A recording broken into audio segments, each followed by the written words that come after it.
Hi lads and lasses, Modest Pelican here with my first impressions of Destiny 2 based off the recent beta. I'd be interested to hear your thoughts on the game in the comments below.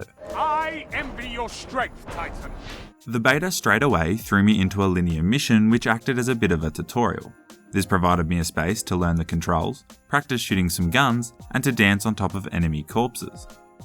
It was immediately noticeable that the game feels very similar to the original Destiny. Some people are saying it is too similar, but this is a sequel and therefore somewhat expected. The first mission was quite fun, but predictable. The coolest part being when another player's mission merged with mine and we channeled our inner Rick and Morty to defend off hordes of alien creatures together. It was a nice touch to an otherwise pretty generic mission. Once completing this first mission, I got access to the player vs player arena. I smashed a Red Bull, took my pants off and yelled loudly at people from my balcony to help get in the zone to slay some noobs. I was really keen for this game mode as I love 4v4 arena style multiplayer games. I played several matches and neither hated nor enjoyed this period of the beta. I kind of just played the game hoping that something exciting would happen. I wish Bungie had managed to draw me in like they had done so with so many of the Halo games in the past. And not that I want to bash the arena multiplayer of Destiny 2 too much, it's just that there is nothing imaginative or innovative about it. This aspect of the game is a bit like a midget at a urinal. It's in the right place, but falling a little short. I then decided to hit up another mission, and this is where I began to have my biggest realizations about what the game is trying to be. This mission was very chilled and relaxed, the world was pretty cool, and I began to start enjoying myself as I worked my way through this impressive level and left the multiplayer arena behind.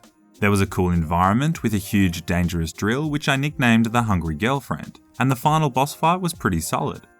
Destiny 2 won't be winning Game of the Year, but it seems pretty obvious the PvP multiplayer aspects are not the game's strong points. It was cruising through the world with a couple of friends shooting aliens where this game was at its best.